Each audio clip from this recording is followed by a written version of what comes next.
Welcome to Friday's edition of Newsnight 13. Good evening, everyone. I'm Shakara Trott. It's a pleasure to have you join us.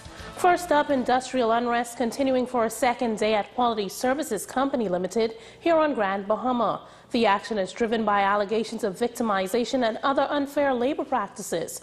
Tonight, management of the company is responding to the protest staged by workers. Joan Davis-Rowe has that story. Quality Services has no problem with meeting with the union. Okay. That isn't an issue. And much of what Mr. Morley is saying in the press is not true.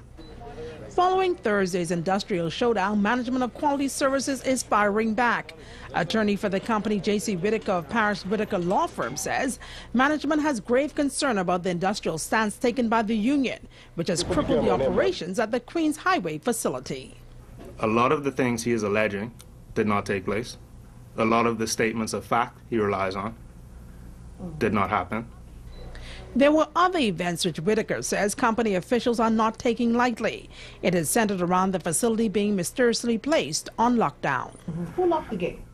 We are not sure. Now, it's very we'll call it a coincidence for now, but the employees or management of Quality didn't lock the gates. And it's very surprising that when they got to work yesterday, there was a strike going on, led by Mr. Morley, and the gates were locked. No one offered a key to unlock the gate. No one saw who put it on there, but comments were made that led us to believe that it was a certain party. Quality then had to use bolt cutters to attempt to cut the locks.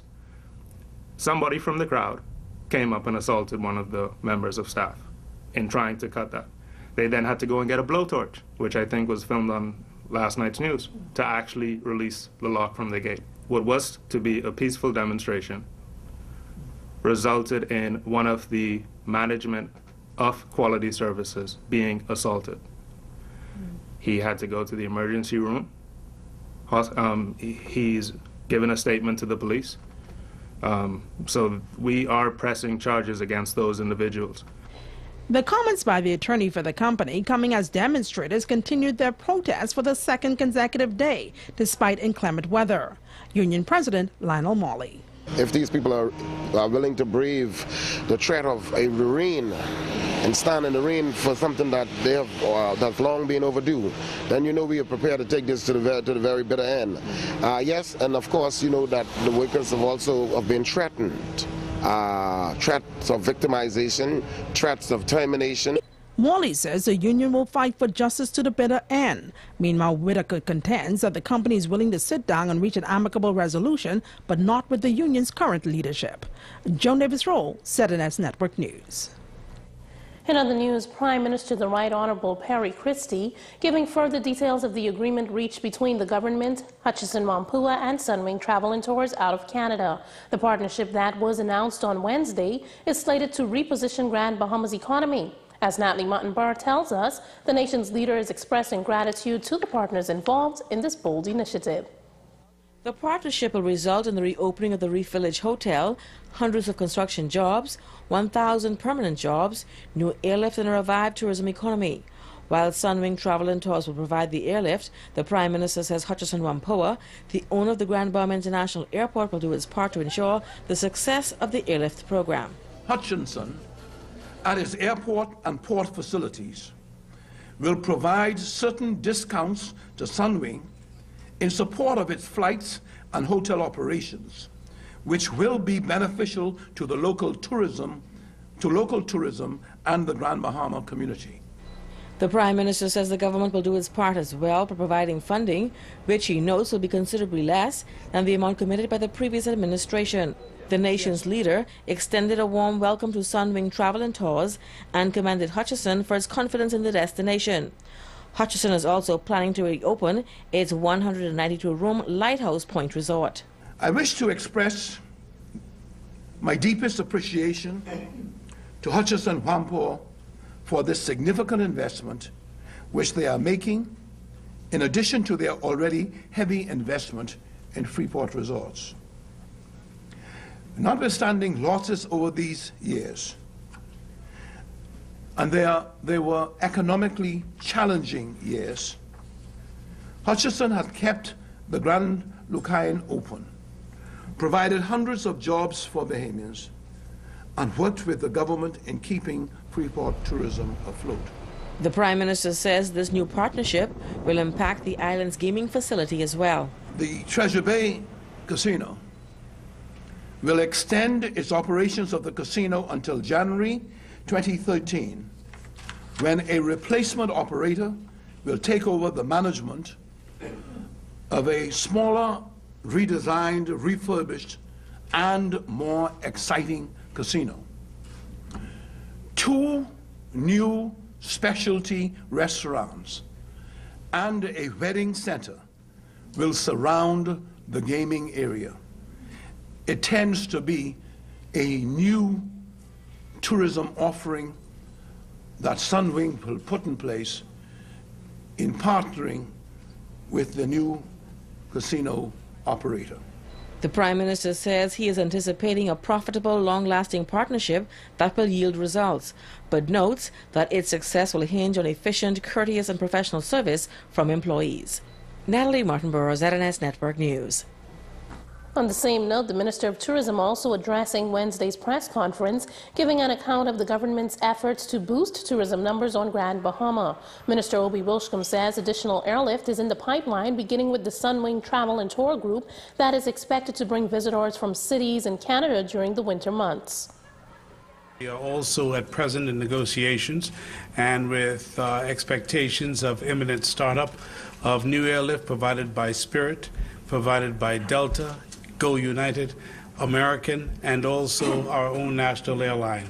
We're working diligently to get more airlift to Grand Bahama. In addition to that, we're in talks now with the Latin American market and with a Latin American group that will begin business to Grand Bahama before the end of this year. The tourism minister is projecting increased arrivals in the months ahead. He says the downward trend has been reversed and Grand Bahama should end the year in a fairly good position. The tourism numbers in Grand Bahama took a nosedive like nowhere else. When we left office in 2007, we left overnight visitor arrivals at 587,000. Last year, we saw it plummeted to 180,000 less, a significant drop of 69%. I'm happy to report that tourism is now on the increase. We're seeing an increase in Grand Bahama of 14%. Nationally is up 8%, and we will certainly exceed 5 million tourists again this year. In other news tonight, the government says the reopening of the Reef Village will bring 1,000 jobs for Grand Bahama, but Bahamas Hotel Catering and Allied Workers Union President Nicole Martin and her executive team are not buying that just yet. Charisma Robinson tells us that the union has requested a meeting with the Prime Minister to see how that can happen and to discuss whether those jobs will be permanent or casual. While Trade Union Congress President Obi Ferguson is commending the government on the move, Bahamas Hotel Catering and Allied Workers Union President Nicole Martin is trying to determine how the deal will pan out for workers in the end. Martin says, though, in a previous discussion, she was told by an official at the hotel that casual labor would be engaged, and that's something the union does not want for workers. In Grand Bahama, I believe workers are being exploited. They are being told that you should just be grateful to be working. Okay? And so even though, and people ask about, well, where is the voice of the workers? We don't hear the workers. Those workers have a union. And where there is no union present, these unions should still be speaking for those workers. Casual workers are a problem globally. It's not just in the Bahama, it is a global problem. You will find that employees are moving to casual workers because it is cheaper. Ms. Martin says if the government had engaged the union in the first place, they would have had a clearer picture. There has to be a point where the government of the day is more concerned about the people that will remain, because an investment can end. The investors can leave. Before the Reef Village, which is a part of the Grand Lucaya, closed its doors, Ms. Martin says the hotel didn't even employ 600 people at its maximum. She does not see where these proposed 1,000 jobs would be created. if there is a possibility of 1,000 permanent jobs, the Bahamas Hotel Catering and Allied Workers Union, can I say the Congress? And the National Congress of Trade Unions of the Bahamas are all for it. The union has made another request to meet with the Prime Minister. However, we do not know when that meeting will happen. Now, union executives say it's important for trade unions in this country to continue to fight to ensure that workers are not just settling for a day's pay, but for sustainable employment. Charisma Robinson, ZNS Network News. Well, we spoke with Tourism Minister Obi Wilshcombe on the issue today. He says the government played a key role in the Grand Bahama deal, and in no way would it allow the people of Grand Bahama to be taken advantage of. I think what needs to happen is there must be some discussions, obviously, with the president of the union and the representatives of the hotel and, of course, the government, so that she would have a full understanding of what is being discussed and how the hotel intends to employ the 1,000 Bahamians. These things have been discussed, and, of course, it led to the agreement that was arrived at between the three parties, among the three parties, because at the end of the day, we have to get Bahamians back to work. We are seeking to expand the economy. We're seeking to introduce new opportunities to Grand Bahama. Mr. Wilshcombe says he has no clue how the union president could even assume that government would sit down and negotiate a deal which would only bring casual employment to the island. I'm unaware of that. I am unaware of where that came from, because that's never been a part of my dialogue. It's not been a part of what we'd have to find out where that originated, because, I mean, how could you, there's no such thing as casual workers. How are you a casual worker? I mean, again, we've never heard that. That's not been a part of our discussion. We're not going to sit down and discuss casual workers. We're talking about permanent employees. In fact, I think what we have to appreciate is what was said at the news conference. At the news conference, we talked about stability. We talked about the need to ensure that Bahamians have jobs. Now, Ms. Martin also claims that Prime Minister Christie did not fulfill his commitment to meet with the union to discuss the deal. However, Mr. Wilshcombe says that could not be further from the truth. He says when Ms. Martin was invited to the hotel to meet with Mr. Christie to discuss the arrangement, she refused.